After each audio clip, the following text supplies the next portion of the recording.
Welcome to Learning English with Razaaq. Let's enjoy an exciting story and learn new English words together. The Jinn's House and the Brave Boy. Hassan was a young boy who lived in a small village. One day, he went into the forest to collect some fruits.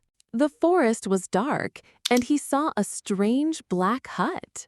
He felt afraid, but his heart stayed strong. Hassan slowly walked into the hut.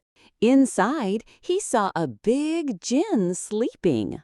The jinn woke up and angrily said, "Who woke me up?"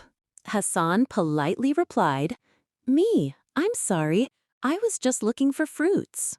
The jinn laughed and said, "You are brave, so you will get a gift." Hassan received a basket full of sweet fruits. Enjoyed the story?